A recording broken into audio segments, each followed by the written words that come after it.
Hello everyone. हमने अभी तक डिफरेंशिएशन का 5 पार्ट देख लिया छोटा छोटा, जिससे आप अभी तक सिर्फ बेसिक सीखे हैं और फर्स्ट एक्सरसाइज यहाँ पर अटेम्प्ट कर पाए होंगे। आज हम लोग करने वाले हैं नेक्स्ट एक्सरसाइज के लिए। तो आज हम लोग देखने वाले हैं logarithmic function and exponential function का डिफरेंशिएशन। चलिए शुरू करते हैं। एक्सपोनेंशियल फंक्शन का डिफरेंशिएशन क्या होता है एंड लॉगरिथमिक फंक्शन का डिफरेंशिएशन क्या होता है। चलिए, आपको पता होगा डिफरेंशिएशन जो होता है एक्सपोनेंशियल फंक्शन का means d upon d x e x equal to e x. Means e x का जो डिफ्रेंसिएशन होता है वह ई एक्स ही होता है। यह हो गया एक्सपोनेंशियल फंक्शन, इसका डिफ्रेंसिएशन सेम रहने वाला है। ध्यान दीजिएगा, जो हम लोग चेन रूल पढ़े हैं, चेन रूल में क्या है, जो फंक्शन है एक्स के जगह पे कोई दूसरा आता है, मतलब फंक्शन ऑफ फंक्शन होता है, तो एक फंक्शन के बाद अंदर वाले फंक्शन का भी डिफ्रेंसिएशन होता है। जैसे आपको समझ में आना चाहिए, जैसे कि साइन 3x है ना। तो सबसे पहले हम डिफरेंशिएशन करते हैं साइन का, फिर से करते हैं 3x का। ऐसा क्यों? चेन रूल का रूल है कि जो सबसे बाहर होता है पहले उसका, फिर एक के बाद एक, मतलब एक फंक्शन के अंदर में अगर दूसरा फंक्शन आ जाए तो उसका भी डिफरेंशिएशन करना है। जैसे देखिए, यहाँ पे एक ट्रिग्नोमेट्रिकल फंक्शन था, इसके अंदर में एक दूसरा अलजेब्रिक फंक्शन हो गया। एक्चुअली में जो स्टैंडर्ड फॉर्मेट साइन का होगा, हम लोग जनरली लिखते हैं साइन x लिखते हैं, तो x के जगह पे जब कभी भी कुछ भी आ जाए तो उसका भी डिफरेंशिएशन करना होता है। यही हमारा चेन रूल है। तो देखिए, एक्सपोनेंशियल फंक्शन भी सेम है, आपको हम पहले ही बता चुके हैं। अगर आप पहला एक्सरसाइज अच्छे से कर लेते हैं तो आगे का आपको दिक्कत नहीं होने वाला है। तो d upon d x e x means e x का जो डिफ्रेंसिएशन है ई एक्स ही है। अब देखिए, कुछ दूसरा क्वेश्चन है, जैसे कि y equal to e to the power 3x, इसका डिफ्रेंसिएशन करना है। क्लियर ना? अब देख लीजिए, अभी हमने बात किया क्या, चेन रूल के अकॉर्डिंग एक फंक्शन के अंदर कोई दूसरा फंक्शन हो तो उसका भी डिफ्रेंसिएशन करना है। क्लियर ना? देखिए, यहाँ पे स्टैंडर्ड फॉर्मेट में यहाँ पे x होना चाहिए, जबकि अब यहाँ पे क्या आ गया, 3x आ गया। चलिए इसका रेफरेंस शुरू करते हैं। सबसे पहले तो लिख लेना है differentiating with respect to x। Clear ना? तो क्या होने वाला है, दोनों side d upon d x. Clear? यहाँ पे भी d upon d x. Clear? अब आइए डिफ्रेंशिएशन करना है हमें। हम अभी बात कर रहे थे कि एक्सपोनेंशियल फंक्शन होता है ई एक्स है, ई एक्स का डिफ्रेंशिएशन सेम होता है, तो इसका डिफ्रेंशिएशन भी होने वाला है, वो जो रहेगा वही लिख देंगे हम लोग। ई 3x का डिफ्रेंशिएशन ई 3x ही हो गया। ठीक है, एक्सपोनेंशियल ऑफ 3x का डिफ्रेंशिएशन एक्सपोनेंशियल ऑफ 3x। अब देखिए, x के जगह पे, मतलब जो यहाँ पे स्टैंडर्ड फॉर्मेट में x होता है, x के जगह पे जो कुछ भी है फिर से उसका भी डिफ्रेंशिएशन करना पड़ेगा, मतलब हमें 3x का फिर से डिफ्रेंशिएशन करना पड़ेगा। तो फाइनली आपका आंसर क्या आ गया, ई 3x। और 3x का आपको डिफ्रेंशिएशन पता है, 3 कांस्टेंट बाहर रहेगा, x का 1, तो इसका डिफ्रेंशिएशन हो गया 3। तो फाइनली आपका आंसर आ गया 3e3x। क्लियर ना? हमने क्या बात किया कि x के जगह पे स्टैंडर्ड फॉर्मेट, x के जगह पे जब कभी कुछ भी आए तो उसका भी आपको डिफ्रेंशिएशन कर लेना है। क्लियर? कुछ और देख लीजिए, जैसे कुछ छोटा क्वेश्चन लेते हैं, y equal to e root x, इसका डिफ्रेंशिएशन करना है। तो डिफ्रेंशिएशन करने के लिए दोनों साइड में डी अपॉन डी एक्स। ध्यान से समझिए, बहुत इजी है, हो जाएगा, क्योंकि अगर आपने पहला एक्सरसाइज अटेम्प्ट कर लिया तब आगे आपको दिक्कत नहीं होने वाला है। देख लीजिए, अब करना क्या है, यह एक्सपोनेंशियल फंक्शन हो गया। क्लियर? एक्सपोनेंशियल फंक्शन का डिफरेंशिएशन करने के लिए क्या है, जो फॉर्मूला है एक्सपोनेंशियल ई एक्स का डिफरेंशिएशन वही होता है। तो यहाँ जो रहेगा उसको एज इट इज़ ऐसा ही नोट कर लेंगे, ठीक है ना, क्योंकि ई एक्स का डिफरेंशिएशन वही होने वाला है। अब एक्स के जगह पे जो कुछ भी है फिर से उसका डिफरेंशिएशन कर लेंगे। क्लियर? तो रूट एक्स का फिर से हमने डिफरेंशिएशन कर लिया यहाँ पे, तो ई रूट एक्स, और रूट एक्स का डिफरेंशिएशन होता है 1/2 रूट अंडर एक्स। तो फाइनली आपका आंसर आ गया e root x by 2 root under x. Clear ना? ये आपका डिफरेंशिएशन आ गया। आई होप आपको समझ में आ रहा होगा। इजी है, आपने अगर पहला एक्सरसाइज अटेम्प्ट किया है, चेन रूल पे आपने वर्क किया है, तो आपको बहुत इजी लगेगा और आसानी से बन जाएगा। कुछ और क्वेश्चन देखते हैं, जैसे y equal to e x sine x, यह मेरा फंक्शन रहा, इसका डिफरेंशिएशन करना है।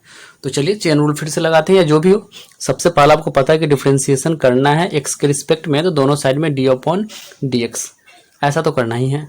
E x exponential of x sine x, इसके पावर में ही था x into sine x. Clear ना? अब जो चेन रूल होने वाला है, एक फंक्शन के बाद दूसरा फंक्शन। सबसे पहले देख लीजिए, यहाँ पे एक्सपोनेंशियल फंक्शन है, ई वाला फंक्शन है, ई का डिफरेंशिएशन वही होता है, मतलब जो कुछ भी है आपको वैसा ही नोट कर लेना है, ध्यान रखना है, ई का डिफरेंशिएशन वही होता है। अब एक्स के जगह पे जो कुछ भी है फिर से उसका डिफरेंशिएशन, मीन्स हमें अब डिफरेंशिएशन करना होगा एक्स साइन एक्स का। क्लियर ना? ठीक है, यहाँ पे अब बढ़िया है, इसका कुछ करना ही नहीं है, रहने दीजिए ऐसा ही। अब इसका डिफरेंशिएशन करते हैं एक्स साइन एक्स का। डिफ्रेंसिएशन का आपको रूल पता है, जब मल्टीप्लिकेशन में हो, गुना में हो तो u इंटू वी पे डिफ्रेंसिएशन होता है। क्लियर ना। इसमें क्या करते हैं, फर्स्ट वाले को छोड़ते हैं, बाद वाले का डिफ्रेंसिएशन, जनरली ऐसा ही करते हैं, प्लस अब बाद वाले को छोड़िए एंड फर्स्ट वाले का डिफ्रेंसिएशन, ऐसा ही होता है। क्लियर ना। ये आपका यहाँ से डिफ्रेंसिएशन होने वाला है। तो फाइनली आप देख लीजिए क्या हो रहा है, e x sine x, x sine का डिफ्रेंसिएशन होता है कॉस एक्स, प्लस यह मेरा हो गया साइन एक्स इंटू एक्स का डिफ्रेंसिएशन हो गया 1। पता है ना आपको, एक्स का कुछ करना ही नहीं है, साइन का डिफ्रेंसिएशन कॉस एक्स, अब इस साइन को कुछ करना ही नहीं है, एक्स का डिफ्रेंसिएशन हो गया 1। तो फाइनली आपका यह आंसर आ गया।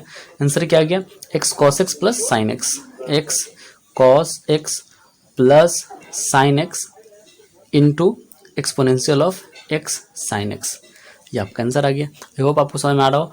इजी है, जो आपने अगर चेन रूल बना लिया है तो आपका आसानी से यहाँ पे बनने वाला है। चलिए इससे रिलेटेड एक दो क्वेश्चन और देखते हैं। नेक्स्ट क्वेश्चन रहा हमारा,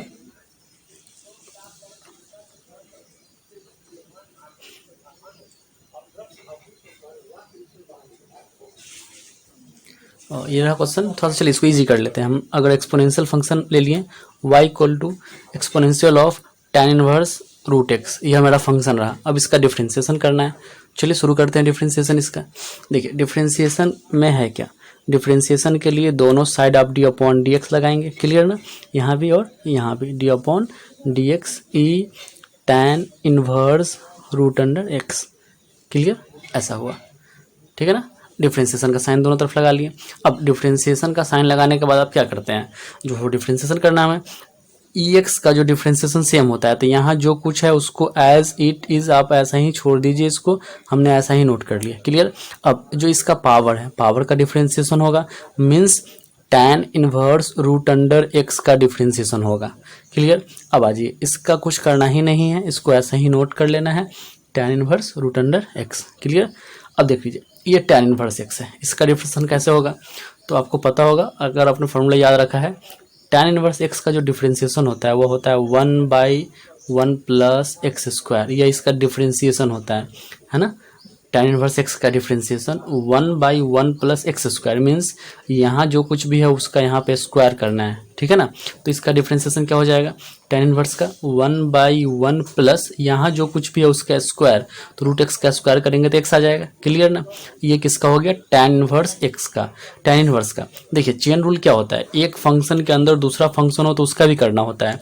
स्टैंडर्ड फॉर्मेट होता है tan इनवर्स एक्स, जबकि एक्स के जगह पे यहाँ पे आ गया है रूट एक्स, मीन्स हमें tan इनवर्स का तो डिफ्रेंसिएशन करना ही है, फिर से रूट एक्स का भी करना पड़ेगा, एक के बाद एक का करना पड़ेगा। तो tan इनवर्स का डिफ्रेंसिएशन का फॉर्मूला 1/1 प्लस एक्स स्क्वायर, यहाँ जो होता है उतना का स्क्वायर करना है। क्लियर ना। तो यहाँ पे रूट एक्स है, तो रूट एक्स का स्क्वायर करेंगे तो एक्स हो जाएगा, 1/1 प्लस रूट एक्स का स्क्वायर। ये तो tan इनवर्स का हो गया। अब बारी है रूट एक्स का, तो d upon d x root under x, root x का डिफ्रेंसिएशन करेंगे तब क्या हो जाएगा, e root under tan inverse x 1/1 plus x, root x का डिफ्रेंसिएशन 1/2 रूट अंडर एक्स। तो फाइनली आपके पास आ गया e root under tan inverse x by 2 root under x 1 plus x, ये आपका आंसर आ गया। आई होप आपको समझ में आ रहा होगा, बहुत इजी है, ज़्यादा कुछ है नहीं। तो ये रहा एक्सपोनेंशियल फंक्शन से रिलेटेड। आपको समझ में आ रहा है कि अप्लाई कैसे करना है। सिंपल क्या रखना है, जो एक्सपोनेंशियल फंक्शन है ई, यहाँ जो कुछ भी रहेगा उसका डिफ्रेंसिएशन सेम यहाँ नोट कर लेना है।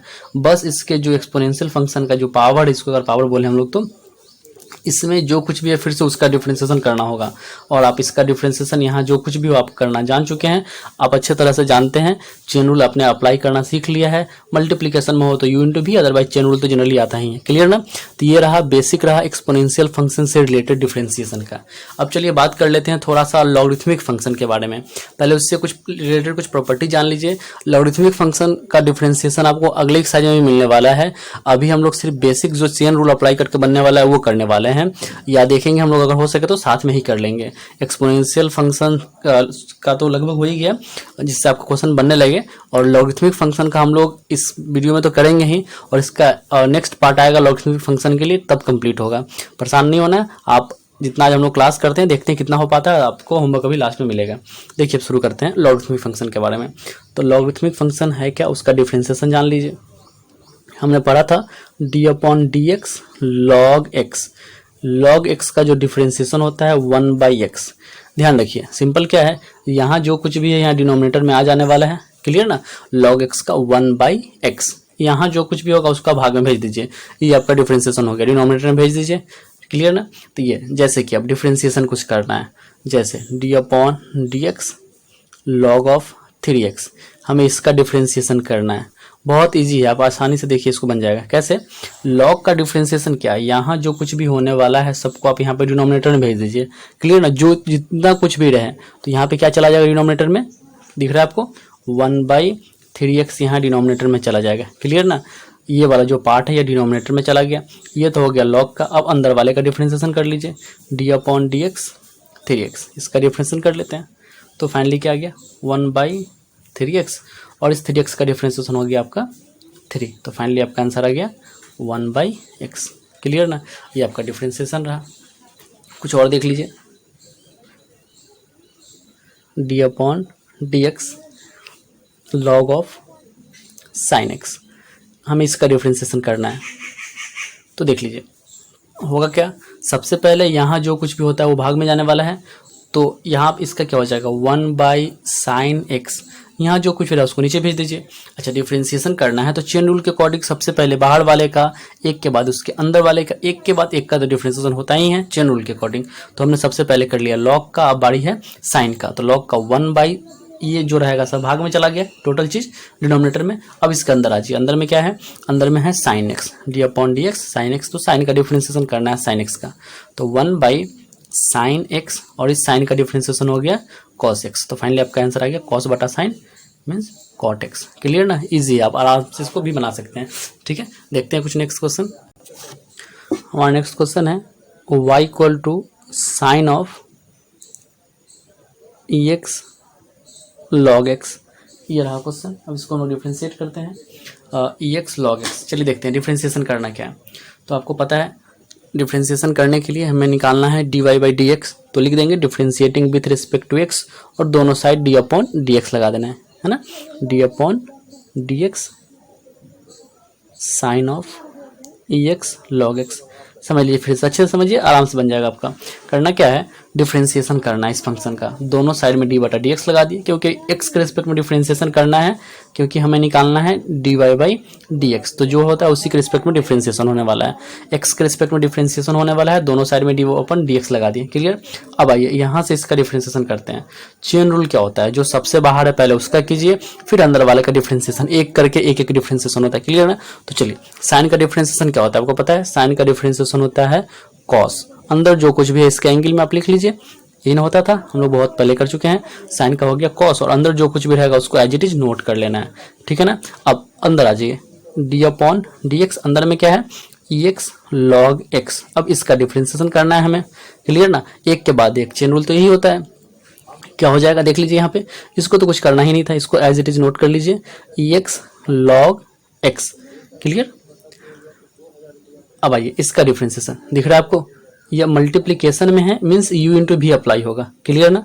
u इंटू भी का क्या रूल है, गुना में है ना, तो मल्टीप्लिकेशन का रूल u इंटू भी में होता है क्या है, फर्स्ट वाले को छोड़ते हैं जब गुना में हो तो, और बाद वाले का डिफ्रेंशिएशन मीन्स किसका डिफ्रेंशिएशन log x का, क्लियर, प्लस अब बाद वाले को छोड़िए मीन्स log x को छोड़िए, और डिफ्रेंशिएशन करना है हमें ex का, क्लियर ना। यही ना होता है u इंटू भी, अगर इसको हम लोग मान ले u और इसको मान ले भी, तो ऐसा होने वाला है। अब आप आ जाइए अप्लाई करते हैं इसको, फाइनली इसका कुछ इसको करना ही नहीं था, ex log x, अब इसका डिफ्रेंशिएशन कीजिए, ex को कुछ करना ही नहीं था, log x का डिफ्रेंशिएशन होता है 1/x, प्लस इस log x को कुछ नहीं करना है, डिफ्रेंशिएशन करना था हमें ex का, क्यों, क्योंकि इसके आगे में d अपॉन dx है, क्लियर ना। तो फाइनली आपका आंसर आ गया cos ex log x, है ना। और यहाँ पे अगर दोनों का एलसीएम अगर आप ले लें तो x होगा LCM ex plus x ex log x, आप चाहेंगे दोनों से ex कॉमन ले सकते हैं, फाइनली आपका आंसर ये हो गया, क्लियर ना, समझ आ गया होगा आपको। चलिए अब log से रिलेटेड कुछ और बात करते हैं। log x का डिफ्रेंशिएशन देख लीजिए, ये जो log x है, log x का डिफ्रेंशिएशन 1/x तब होता है जब बेस e हो, हम शुरू में ही बात कर चुके हैं कि कैलकुलस के अंदर में जो लॉग होता है हमेशा बेस ई लेके चला जाता है, क्लियर ना। तो log x to the base e होगा तभी उसका डिफरेंशिएशन एक्स।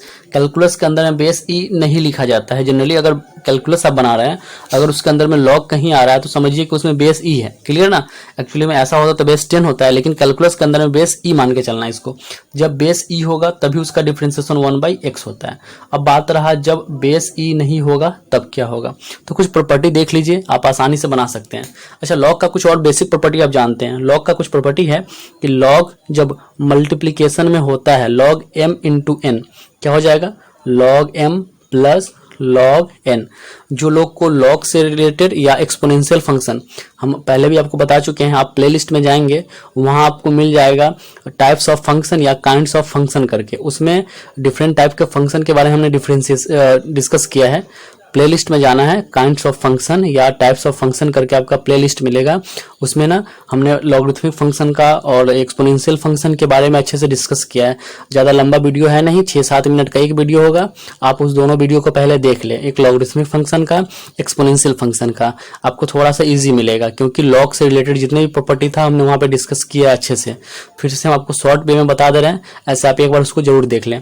तो लॉगरिथमिक फंक्शन है। और हाँ, जो शुरू का कुछ वीडियो सब था उसमें साउंड क्वालिटी ठीक नहीं है और वीडियो क्वालिटी भी ठीक नहीं है, तो आप करें क्या कि वीडियो को डाउनलोड कर लें फिर देखें, ठीक है ना। अच्छे क्वालिटी में डाउनलोड कर लें फिर उसको देखें, फिर समझ में आपको आ जाएगा। तो चलिए हम लोग बात कर रहे हैं log m into n, property देख रहे हैं। जब लॉग मल्टीप्लीकेशन में हो तो वह हो जाता है प्लस में, log m plus log n, clear ना। जब गुना में हो तो, अब जब भाग में रहेगा लॉग m/n, ठीक है ना, डिवीजन के फॉर्मेट में, इसका हो जाता है log m minus log n, है ना, ये दोनों माइनस में आ जाता है, क्लियर। और कुछ प्रॉपर्टी था log m to the power n, इस केस में क्या करना है, पावर बाहर और ये वाला साथ में हो जाएगा log m, बस पावर बाहर। ये 3 प्रॉपर्टी आपको हमेशा मिलते चला जाएगा अभी आप जो एक्सरसाइज बनाने वाले हैं उसमें, ठीक है ना। लॉगरिथमिक फंक्शन से रिलेटेड जितना भी आपका कुछ आने वाला है डिफरेंशिएशन, उसमें आपका ये हेल्प करने वाला है, ठीक है। अब कुछ और बात जान लीजिए। एक और प्रॉपर्टी हमने वहां पे डिस्कस किया था बेस चेंज का। जैसे मान लिए log a to the base e है, क्लियर ना, यह मेरा बेस e है, log a to the base e। हम इसको किसी दूसरे बेस में लाना चाह रहे हैं, जैसे फिर से समझिए, इसको हम बेस मान लिए b में लाना चाह रहे हैं, ठीक है, log बेस b में। तो क्या हो जाएगा, जो नया बेस आप इंट्रोड्यूस करेंगे, देखिए log a था, हम बेस किस में लाना चाह रहे हैं, b में, क्लियर ना। तो b इसके यहाँ पे आ गया log बेस e b, और देखिए log ये वाला जो पार्ट है log e to the base b हो जाएगा, जो नया बेस लाना है, क्लियर ना। ये हो जाएगा वाला, मतलब ऊपर वाला यहाँ आने वाला है और नीचे वाला यहाँ आने वाला है, और जो आप नया बेस लाना चाह रहे हैं ला सकते हैं। समझिए फिर से, जैसे यहाँ पे लिखा हुआ है log 3, क्लियर ना। अब ये log 3 लिखा हुआ है, जब कैलकुलस के अंदर में है तो बेस e है, बन जाएगा, जो भी है कांस्टेंट हो गया, इसका डिफरेंशिएशन 0 हो जाएगा। लेकिन अगर हम ऐसा लिख दें log x to the base मान लिए 5 लिख दिए, अब इसका डिफरेंशिएशन करना है। देखिए सिंपली अगर log x लिखा है तो log x का डिफरेंशिएशन तो 1/x हो जाता है क्योंकि यहाँ बेस e छुपा रहता है, लेकिन log x to the base 5 कर दिया है। अब दिक्कत है क्योंकि हम बेस e पे ही बना सकते हैं, बेस e का डिफरेंशिएशन आप कर लेते हैं। जब बेस e ना हो तो कैसे होगा, तो बेस e में कैसे कन्वर्ट करेंगे, हम नया बेस e इंट्रोड्यूस कर रहे हैं, ठीक है ना। तो इसके लिए जो e वाला पार्ट है इसका या यहाँ रह जाएगा, क्लियर, और log बेस ई और ये वाला 5 यहाँ आ जाएगा, क्लियर। तो बेस ई में हमने कन्वर्ट कर लिया। अब देखिए इसको आप कैसे लिख सकते हैं, बेस ई लिखने का ज़रूरत भी नहीं होता है, तो log x हो गया, बेस ई लिखे ना लिखे बात वही है, और नीचे में क्या हो गया log 5। अब देख लीजिए, अब इसका डिफरेंशिएशन करना होता तो log 5 तो कांस्टेंट हो गया, यह कांस्टेंट हो गया तो log 5 तो बाहर रह जाता, 1/log 5 को बाहर रख देते हैं। सिर्फ डिफरेंशिएशन किसका करना होता, log x का। देखिए जो कांस्टेंट होता है, जैसे 1/ कांस्टेंट है जिसको हमने बाहर कर लिया, अब डिफरेंशिएशन सिर्फ log x का होगा, तो आपका फाइनल आंसर हो जाता है log x का 1/x। तो ये टोटल आंसर आता है किसका, log x to the base 5। तो सबसे पहले बेस चेंज कर लेना है, बेस e में ले आना है, जो कांस्टेंट है उसको बाहर कर लेंगे, फिर आपका डिफरेंशिएशन आसानी से आप बना सकते हैं, क्लियर ना। आप इतना से करना क्या है, RS अग्रवाल का 2nd and 3rd exercise attempt करना है, क्लियर। आर एस अग्रवाल का second and third exercise. Actually देखिए हमने अभी से बेसिक्स आपको बताया है, उसमें कुछ मल्टीप्लिकेशन से रिलेटेड होगा, डिवीजन से रिलेटेड होगा, बहुत में चेन रूल अप्लाई करना पड़ेगा, और ये जो हमने प्रॉपर्टी बताया इसका थोड़ा सा आपको हेल्प मिलेगा। और हम नेक्स्ट वीडियो लेके आएंगे जिसमें लॉग से रिलेटेड जो प्रॉब्लम होने वाला है। फर्स्टली तो आर एस अग्रवाल का सेकेंड एंड थर्ड एक्सरसाइज आपको बनाना है, उसमें जो जो प्रॉब्लम होगा हमें आप कमेंट सेक्शन में बताइए या व्हाट्सएप पे मैसेज कीजिए, उसको हम नेक्स्ट वीडियो में डिस्कस करते हुए लॉग से रिलेटेड जितना भी प्रॉब्लम होने वाला वो हम बताएंगे। अब बात रहा केसी सिन्हा का, तो केसी सिन्हा में second exercise inverse trigonometrical function से रिलेटेड है, हमने उसको स्किप किया है, और उसको नहीं, थर्ड एक्सरसाइज को भी स्किप किया है। आपको बनाना है केसी सिन्हा का दूसरा तीसरा छोड़ देना है, केसी सिन्हा का चौथा एक्सरसाइज का टाइप 1 बनाना है।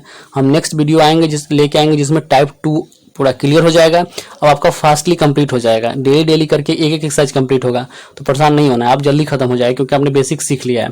तो होमवर्क रहा आर एस अग्रवाल का first exercise and second exercise वो बनाना है, और केसी सिन्हा का 11.4 जो चौथा एक्सरसाइज है डिफरेंशिएशन का, उसका आपको टाइप 1 बनाना है। क्लियर ना।